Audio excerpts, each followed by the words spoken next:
नमस्कार दोस्तों, एक बार फिर से आप सभी का स्वागत है हमारे अपने चैनल पर। और आज एक बड़ी खबर आ रही है EMRS 2.0 जिसका आप सभी को बेसब्री से इंतज़ार था, उसका नोटिफिकेशन आ चुका है। और जैसा कि बार बार आपको हमारे इस चैनल पे बताया गया था कि जो प्रोसेस है वो चल रही है, नेक्स्ट इस प्रक्रिया को जितना जल्दी हो सकता है लाने की कोशिश कर रहा है और उसका रिजल्ट आपको दिख रहा है कि बहुत जल्दी, अभी अक्टूबर स्टार्टिंग भी नहीं हुआ है और सितंबर के आखिरी दिनों में आपको नोटिफिकेशन देखने को मिल गया है। तो आपको हमेशा से हमारे इस चैनल पे ऑथेंटिक अपडेट्स दी जा रही है, तो इस चैनल पर आप बने रहिए ऐसे ही आगे की फर्दर अपडेट्स के लिए। और आज की जो ये नोटिफिकेशन आई है इसका डिटेल में हम लोग एनालिसिस करने के लिए हैं। मेरे साथ में पीजीटी केमिस्ट्री विकास सर हैं। सर आपका स्वागत है। धन्यवाद सर। और आप लोग को आज डिटेल में हम लोगों को डिस्कशन ये करना है क्योंकि बहुत सारे मेजर चेंजेस हुए हैं। जो EMRS 1.0 में था उससे 2.0 में काफ़ी मेजर चेंजेस हुए हैं।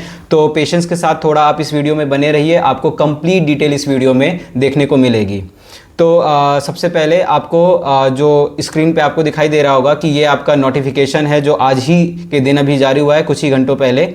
और इसमें आप देख सकते हैं कि जो लास्ट डेट है विकास सर वो 23 अक्टूबर है। 23 अक्टूबर 2025 आपकी लास्ट डेट रहेगी फॉर अप्लाइंग दिस एग्जाम जी। और इसके बाद आपको यहाँ पे जो मेजर चेंजेस आए हैं उसको जानने से पहले हम लोग थोड़ा डिस्कस कर लेते हैं कि इस बार कौन कौन सी जो पोस्ट हैं वो नोटिफाई हुई हैं। तो सर जैसा कि स्क्रीन पे आप लोग भी देख पा रहे होंगे और सर आप भी देखिए, यहाँ पे प्रिंसिपल की एक अच्छी वैकेंसी 225, PGTs की भी एक बड़ी वैकेंसी आई है जी। इसके बाद TGTs और TGTs की भी 4000 के आसपास पोस्ट है। फीमेल स्टाफ नर्स 550 है, हॉस्टल वार्डन 650 के आसपास है, अकाउंटेंट की 60 पोस्ट है, JSA के लिए 228 है, लैब अटेंडेंट के लिए 140 पोस्ट है। इसमें मैं एक चीज बताना चाहूंगा कि जो 1.0 थी और उससे इस वाली वैकेंसी में जो फीमेल स्टाफ नर्स की वैकेंसी जो है वो ऐड हुई है। बाकी जो अभी आप जो स्क्रीन पे देख पा रहे हैं ये सारी वैकेंसीज 1.0 में देखने को मिला था।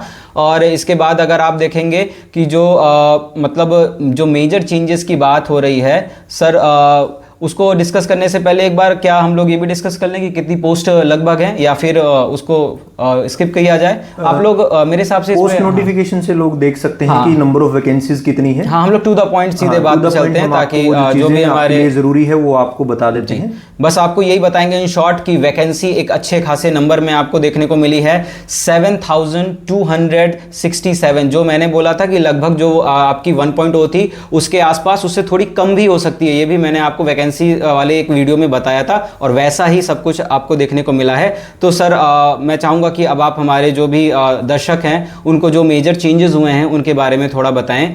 तो स्टार्ट करते हैं सर।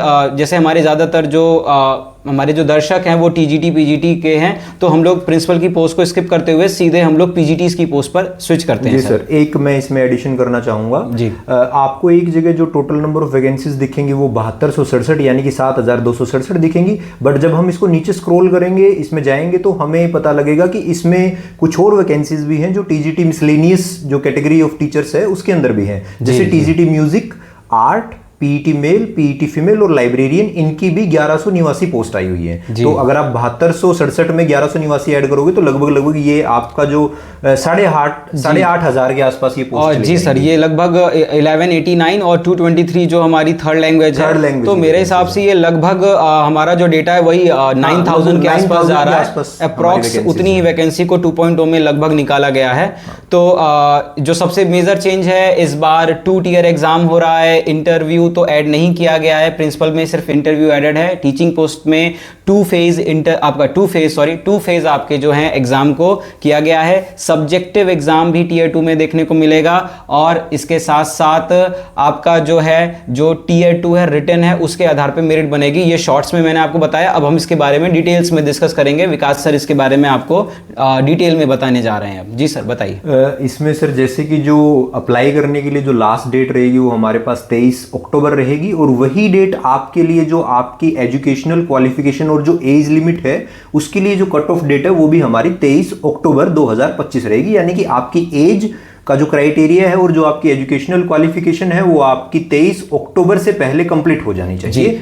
तो आप ये कट ऑफ डेट का ध्यान रखेंगे जब भी आप इस एग्जाम के लिए अप्लाई इसमें सर मैं एक बात जोड़ना चाहूंगा, इसको बहुत ध्यान से आप इस बात को समझिएगा कि अगर आपका मान लीजिए बीएड की डिग्री 24 अक्टूबर को रिजल्ट आया है, आप डिस्क्वालीफाइड हो जाएंगे। तो इस बात का ध्यान रखिए 23 अक्टूबर जो है उस डेट तक आपकी सारी इसेंशियल क्वालिफिकेशन फुलफिल्ड हो जानी चाहिए। आपका सीटेट, आपका बीएड, जिस पोस्ट की जो भी इसेंशियल क्वालिफिकेशन है वो फुलफिल होनी चाहिए। 1.0 में बहुत सारे कैंडिडेट्स इस वजह से बाहर हुए थे सर, तो इस बात का आप लोग को ध्यान रखना होगा। एक चीज और जो नई ऐड हुई है इसके अंदर वो ये है कि पिछली बार आप कुछ पोस्ट के लिए देखोगे कि कट ऑफ बहुत ज्यादा कम थी। जैसे मैं एग्जांपल के लिए बता देता हूँ, पीईटी फीमेल ओबीसी में कट ऑफ बहुत ज्यादा कम चली गई थी।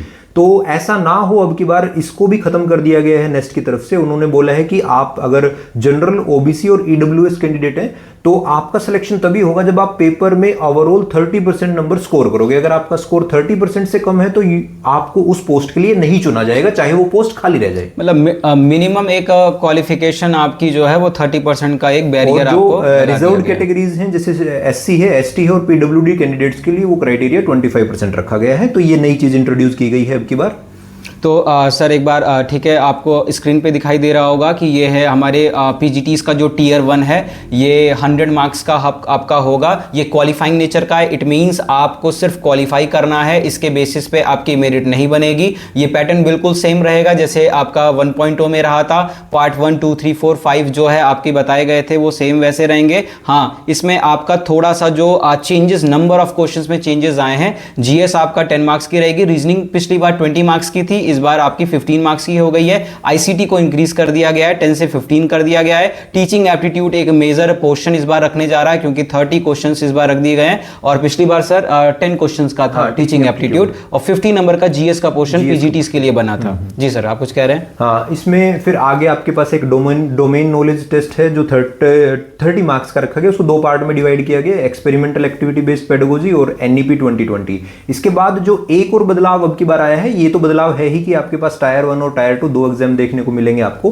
टायर 1 में हमने पिछली बार एक ही एग्जाम दिया था, एक ही एग्जाम हुआ था सिलेक्शन के लिए। तो अब उसमें 2 सेक्शन थे। जो लैंग्वेज कॉम्पिटेंसी टेस्ट होता है उसको इंडिविजुअली क्वालिफाई करना था, यानी कि इंग्लिश में आपको इंडिविजुअली क्वालिफाई करना था, 40% मार्क्स स्कोर करने थे। 10 मार्क्स का था, दैट इज 4 मार्क्स आपको स्कोर करने थे उसके अंदर। ऐसे ही हिंदी के अंदर आपको 4 मार्क्स आउट ऑफ 10 स्कोर करने थे लैंग्वेज कॉम्पिटेंसी टेस्ट में। बट अब की बार क्या किया गया है, अब की बार उन्होंने लैंग्वेज के सेक्शन को कंबाइन कर दिया कि आपको इंग्लिश और हिंदी में दोनों में मिलाकर आपको 20 में से 8 मार्क्स लेने हैं। तो ये एक और बदलाव है। ये मेरे हिसाब से एक बहुत बड़ा रिलीफ है क्योंकि पिछली बार बहुत डिजर्विंग कैंडिडेट्स भी थे पर वो लैंग्वेज कॉम्पिटेंसी को क्लियर ना करने की वजह से आउट हो गए थे। तो एक ये बेहतर हुआ है कि इंग्लिश और हिंदी को आप कलेक्टिव जो 20 नंबर हैं आपके, आप उसमें से अगर मिनिमम 8 मार्क्स स्कोर कर लेते हैं तो आप क्वालिफाई हो जाएंगे। और पार्ट 1 में डोमेन की जो वेटेज है वो 30 कर दी गई है। सिर्फ एक प्राइमरी आपका जो है नॉलेज है उसको टेस्ट किया जाएगा क्योंकि क्वालिफाइंग नेचर का है। तो 2 आवर 30 मिनट्स का आपका जो पेपर का ड्यूरेशन रहेगा, 100 मार्क्स आपके रहेंगे और आपका 20 मार्क्स का जो एक्स्ट्रा रहेगा वो लैंग्वेज कॉम्पिटेंसी रहेगी। तो बोला जाए तो हाँ, वो 120 रहेगी। नहीं सर, पेपर टियर 1 ही पूरा क्वालिफाइंग नेचर का बना दिया गया है। हाँ, पूरा क्वालिफाइंग नेचर का बना दिया गया है और उसमें लैंग्वेज में आपको इतना स्कोर करना मैंडेटरी है, इतना मैंडेटरी रहेगा। इसके बाद आगे बढ़ते हैं। आपके जितने भी लोग इसमें टियर 1 में क्वालिफाई करेंगे वो 1:10 के रेशियो में क्वालिफाई कराया जाएगा। वैकेंसी के अगेंस्ट 10 लोगों को रखा जाएगा। जी, तो आप जिस भी सब्जेक्ट के अपने अप्लाई कर रहे हैं, लेट्स सपोज अगर आप पीजीटी बायोलॉजी के लिए कर रहे हैं तो आपकी जितनी वैकेंसी है उसका मल्टीप्लाई आप 10 टाइम्स कर दीजिए। आपको उस रेशियो में आप लोगों को बुलाया जाएगा। एक पोस्ट पे 10 कैंडिडेट्स को क्वालिफाई कराया जाएगा। ठीक है, इसके बाद जब आप टियर 2 में पहुंचेंगे तो ये है आपका सबसे इंपॉर्टेंट पार्ट क्योंकि इसी पार्ट से आपकी बनने वाली है मेरिट। और इसमें हो गया है काफी बड़ा बदलाव। जो एक बड़ी खबर निकल करके आ रही थी कि केवी और नवोदय के जो एग्जाम्स होने वाले हैं उनमें रिटन को लेकर के आया जाएगा और उसी कुछ पैटर्न को फॉलो किया गया है। हालांकि ये केवी और नवोदय की जो खबर आ रही है कि वो मर्ज होकर के आएगा, इसमें ईएमआरएस इस बार पार्टिसिपेट बिल्कुल नहीं कर रहा, ऐसा पहले भी आपको मैंने बताया था।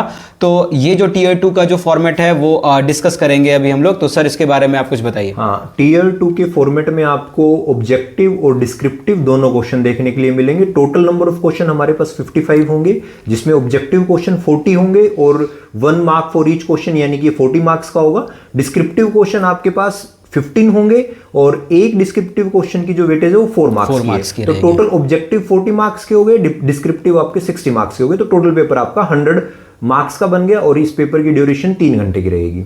जी, तो इस तरीके से अगर आप देखेंगे तो टीयर 2 में जो बड़ा बदलाव आ गया है वो है हमारा ऐड हो गया है डिस्क्रिप्टिव पार्ट, और टाइम 3 आवर का है, 100 मार्क्स का आपका पेपर रहेगा और इसी पे आपकी पूरी की पूरी जो है मेरिट वो बनने वाली है। आपको बड़ी राहत की बात है कि ये आपकी जैसे केवी और नवोदय में इंटरव्यू है, पर EMRS ने इस वैकेंसी में भी 2.0 में भी इंटरव्यू को इन्वॉल्व नहीं किया है, तो ये सिर्फ 2 टियर एग्जाम रह गया है। तो एक बड़ी अपॉर्चुनिटी है और ये संभवतः मैं आपको बताना चाहूँगा कि जैसी खबर है ये शायद लास्ट वैकेंसी ऐसी होगी जिसमें इंटरव्यू को इन्वॉल्व ना किया गया हो। और एक चीज़ और मैं बताना चाहूँगा, या टायर 1 एग्जाम हो या टायर 2 की बात करें, ये दोनों पेपर आपके ऑफलाइन मोड में होंगे। ऑनलाइन कोई भी एग्जाम नहीं है इसमें से, यानी कि ये कंप्यूटर बेस्ड टेस्ट नहीं है, ये आपके ऑफलाइन मोड में पेन पेपर मोड में दोनों एग्जाम होंगे। आपको OMR भी फिल करनी है तो वो पेन से ही फिल करनी है, वो CBT बेस्ड टेस्ट नहीं है, ये दोनों के दोनों। जी बिल्कुल। तो इसी तरीके से TGT PGTs का आपका जो है वो सेम चल रहा है, हॉस्टल वार्डन का भी आपका सेम है, आप देख सकते हैं। सब में 2 टियर को अप्लाई कर दिया गया है, तो सबके बारे में डिटेल में बात करेंगे तो वीडियो काफ़ी लंबा हो जाएगा, आप स्क्रीन पे देख सकते हैं। और डिटेल में एक बार मैं चाहूँगा कि ज़रूर आप इस पूरे आप जो नोटिफिकेशन आया है उसको समय लेकर के पढ़िएगा, इसके बाद ही आप अपनी जो स्ट्रेटजी है वो प्लान करिएगा। और बाकी मैं पूरी कोशिश करूँगा कि हमारे जितने भी यहाँ पे टीचर हैं वो अब, क्योंकि देखिए मैं फालतू में वीडियो पहले भी कहा था कि बनाऊँगा नहीं, पर अब जिस समय आपको बहुत ज़्यादा ज़रूरत है एक प्रॉपर गाइडेंस की और एक सपोर्ट की, वो आपको हमारे थ्रू मिलेगा। हमारे जितने भी टीचर्स हैं वो आपकी मदद करेंगे और कोशिश करेंगे कि आपको इस पूरी जर्नी में आपके एग्जाम होने से लेकर के सिलेक्शन होने तक, ज्वाइनिंग तक, जो भी कुछ ऑथेंटिक और रियल अपडेट्स होगी वो आपको हमारे चैनल के थ्रू दी जाएगी। और अगर आपको कुछ और डिटेल्स में अगर कोई जानकारी चाहिए होगी तो आप प्लीज़ उसको कमेंट कर दीजिएगा। और वीडियो को ज़्यादा लंबा ना करते हुए सर, अगर आपको कुछ और 1-2 पॉइंट ऐड करना हो तो आप बता दीजिए और फिर वीडियो रैप अप करते हैं। जितनी भी ये पोस्ट आई है हमारी, इवन दो लैब अटेंडेंट हो, हॉस्टल वार्डन हो, स्टाफ नर्स हो, अकाउंटेंट हो, JSA की पोस्ट हो, TGT PGT, इन सब में आपका डिस्क्रिप्टिव पेपर रहेगा, सभी के अंदर डिस्क्रिप्टिव पेपर रहेगा। ये आपको बात ध्यान रखनी है। जैसा पैटर्न आपका TGT PGT के लिए है, सेम पैटर्न आपका इसके अंदर जो डिस्क्रिप्टिव पेपर है वो 55 क्वेश्चन वाला है, जिसमें 40 क्वेश्चन ऑब्जेक्टिव और 15 क्वेश्चन आपके डिस्क्रिप्टिव रहेंगे हर एक पेपर में।